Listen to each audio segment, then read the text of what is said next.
Literacy in mathematics, grades 7 and 8. Thus far, in my 219 experience, I have seen the teacher instill a lot of literacy practices and skills in the students through the use of many different literacy practices. One of the practices I've seen is the use of acronyms, and one of the acronyms is SSS, which stands for Same Sign Sum. To see how this is implemented in the classroom, I've provided an example. We have -3 plus a -4, and we don't know what this is equal to. So the first thing we observe is that we have a -3 and a -4, hence we have the same signs. So we will sum 3 and 4, which we know is 7. We then observe that we have a negative value plus a negative value, which results in an even more negative value. So our answer to this problem is -7. Another acronym used is DSD, which stands for Different Signs Difference.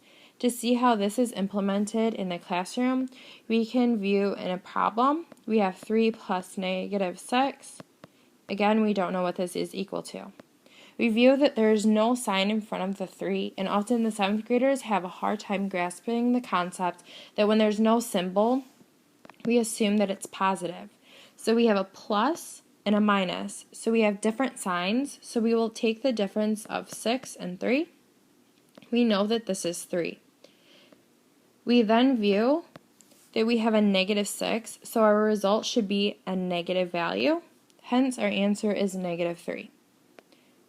Now we have other sayings that we use. One of them is the square root gives plus or minus. Now what does this really mean? So to see what this means for the students, I'll show you another example. If the students were given x squared equals 9, they would first notice that they need the inverse operation of a square, which is the square root. So they draw in the square root on both sides.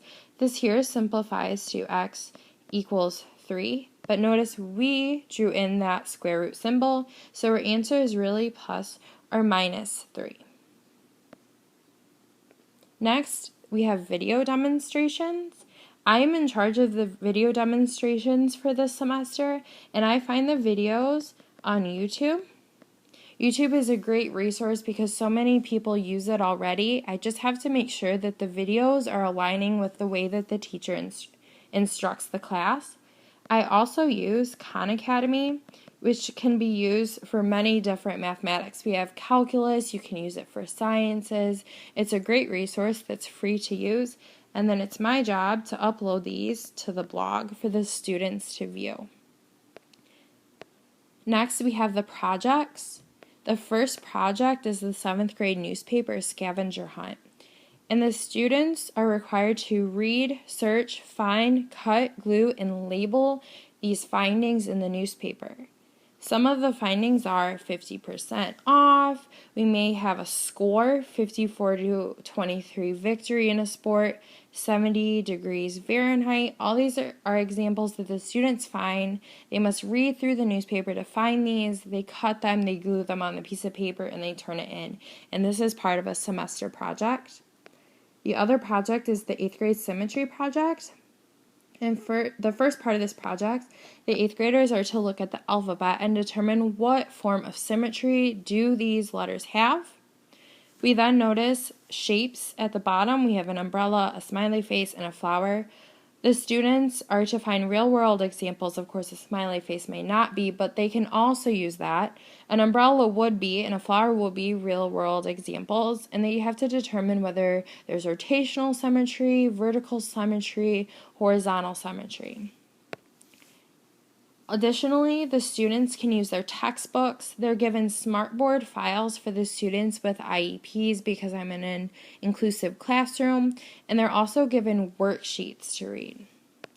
Thus, the literacy practices range very widely through the use of acronyms. There's sayings, there's worksheets, they view videos. So in our text project, we realized that literacy practices and text come in all different types and shapes and sizes and the way we implement them in the classroom. So it's neat to see the way that this teacher does so.